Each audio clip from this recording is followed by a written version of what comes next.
Olá, meu nome é Renato, sou engenheiro civil, especialista em hidráulica, e vim aqui para ajudar com uma pergunta que me fizeram já faz algum tempo. Usar o consumo de água quente individual para poder cobrar o gás usado numa central de aquecimento de água pode dar certo?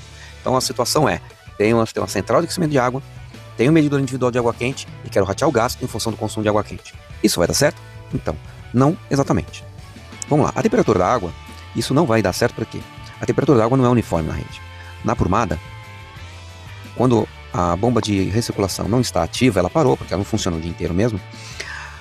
Quando está parada, a água quente tende a sofrer um efeito de estratificação, onde eu tenho um acúmulo de água quente em cima e uma água menos quente embaixo. Então, este fenômeno de estratificação, ele é um resultado da física, não é um problema do condomínio ou da rede hidráulica, é um efeito físico. Vamos explicar ele rapidamente. Bom, a temperatura da água não é uniforme. Ok, já comentamos e aqui tem um gráfico aqui para vocês entenderem como que a água fica na rede. Pois bem, vamos lá. A estratificação, ela pode demorar de 10, para começar a partir de 10, 15 minutos, ela começa com mais intensidade e depende do tempo parado, do material onde ela está imersa, ela está num PPR, se ela está no cobre, o diâmetro e o comprimento.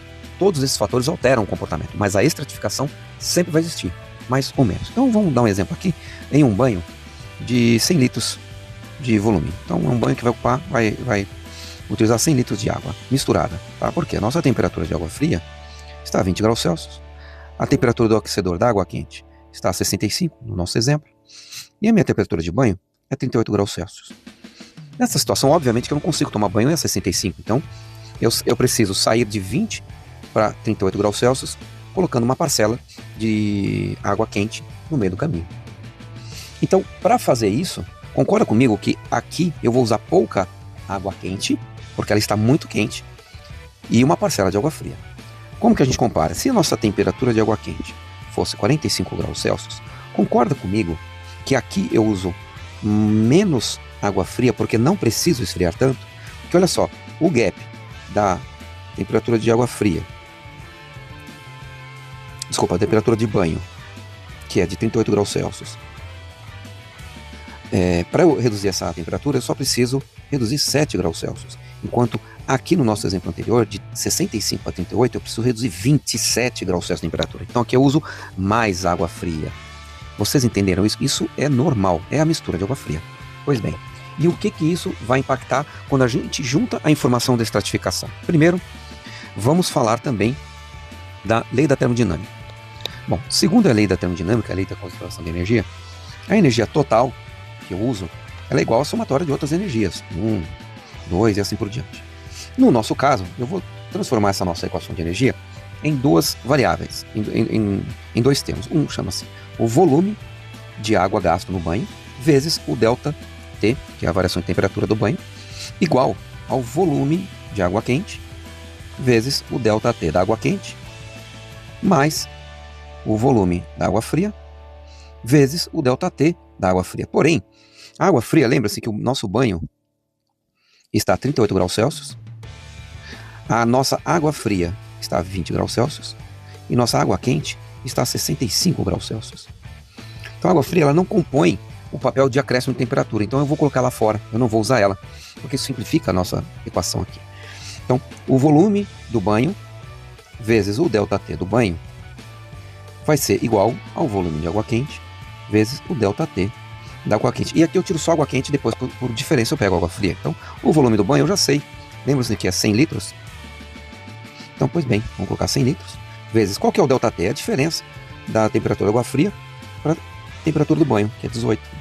Isso aqui, na nossa equação, vai ser igual ao volume de água quente que a gente quer descobrir, vezes o ΔT. O ΔT da temperatura de água fria é esse aqui, ó. É entre esses dois carinhas aqui, ó. É 65 menos 20, que é 45 graus. Então aqui já ficou fácil, aqui é matemática pura. Então o volume de água quente vai ser 1.800 dividido por 45, que vai dar 40 litros de água quente. E a diferença para o 100 são 60 litros. É água fria, são 100 litros. Então a gente chegou que a nossa proporção de mistura para água quente e fria é 40-60. Porém, isso é na condição de a água quente estar a 65 graus. Lembra-se que a gente acabou de falar que quando a água quente estiver menos quente, vamos usar mais dela. Pois é, aí que vamos ver esse quadro. Pois bem, vejam que aqui eu mantive temperatura de água fria constante, temperatura do banho a mesma. Vamos supor que a mesma pessoa vai tomar banho em andares diferentes, mas ela vai gastar sempre 100 litros de água no banho. Olhem que diferença. Vejam que a temperatura, devido à estratificação, ela cai ao longo da prumada. Vamos supor uma prumada longa aí, de mais ou menos uns 70, 75 metros de altura. E a energia usada no banho é sempre a mesma, porque a energia não muda. Então, quando eu vou fazer a proporção de misturar água quente e água fria para 65 graus, lembra? A gente calculou agora. A proporção é 40 a 60. E se eu tiver aqui, ó, onde a água quente está com 50 graus apenas, olhem como muda completamente a proporção. Onde antes eu tinha uma proporção de 40 a 60, agora eu tenho a inversão total 60 a 40. Isso não é incomum.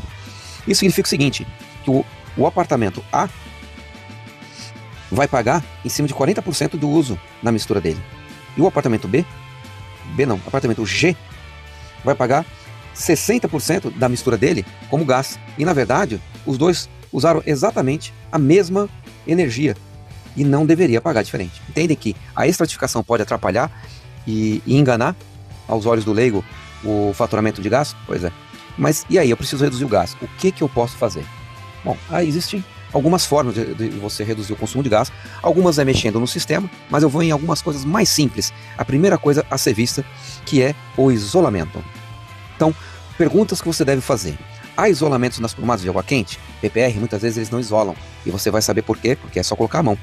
O isolante é adequado? O polietileno expandido não é exatamente a melhor opção quando se trata de isolante. Os elastoméricos são muito melhores. Mas são mais caros, mas são muito mais eficientes. Ao longo do tempo, eles vão se pagar. Esse isolante está bom e bem instalado? Isto é bastante crítico. A maioria das vezes eu não encontro eles bons e muito menos bem instalados. E se você possui algum gerenciamento inteligente da sua central de aquecimento, já existe empresa que instala um sistema que controla e monitora e altera o set point do seu sistema em função da demanda que ele vem apresentando média em relação ao uso. Isso ajuda muito a não usar mais gás do que o necessário. Então, a palavra-chave é: isolantes ruins ou mal instalados podem ser responsáveis por uma fatia grande do seu gasto mensal. Eu vou dar um exemplo rápido aqui em cima de um projeto que eu fiz há muito tempo atrás. Era um projeto onde o condomínio buscava a redução de consumo de gás e ele não tinha ideia de como ia conseguir. Então, era um trabalho para eficiência. O que nós encontramos? A caldeira, era caldeira mesmo, tá? Era uma caldeira, literalmente, é um trocador de calor, sistema indireto. Ele esquentava a água embaixo e essa água subia para fazer reserva lá no barrilete, no topo do prédio. Um prédio com quase 50 anos, a tubulação já não tem mais isolante. Está dentro da parede, você encostava na parede a mão e ela estava quente. Então a tubulação estava esquentando a estrutura do edifício. Qual foi a saída? E ela foi uma saída lógica para mim e imediata, que é o quê? Vamos colocar o aquecedor aqui em cima. Então colocamos uma bateria de aquecedores exatamente do lado do tanque, subimos um ramal de gás, precisava alimentar esses caras, e comparamos, né? E depois acompanhamos o cliente para ver como que isso vai se comportar. Qual a primeira coisa? Ele não tinha mais o isolante, nós eliminamos essa prumada. Assim que a gente eliminou a prumada que subia, nós eliminamos o isolante ruim da equação de energia dele. Então, isto foi primordial.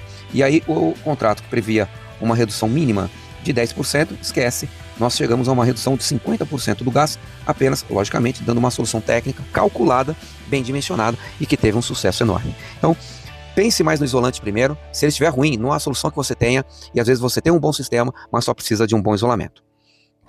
E para você saber se o seu isolamento é bom ou não, basta ir no shaft. Se houver, se ele está quente, é porque parte do gás está esquentando ele e não a água. Tem dúvidas? Bom, vamos fazer a coisa certa então. Primeiro, contrate e fale com um engenheiro especialista independente. Ele não vai ter nenhum tipo de ligação com a execução para baratear ou não. Ele vai fazer o melhor por você.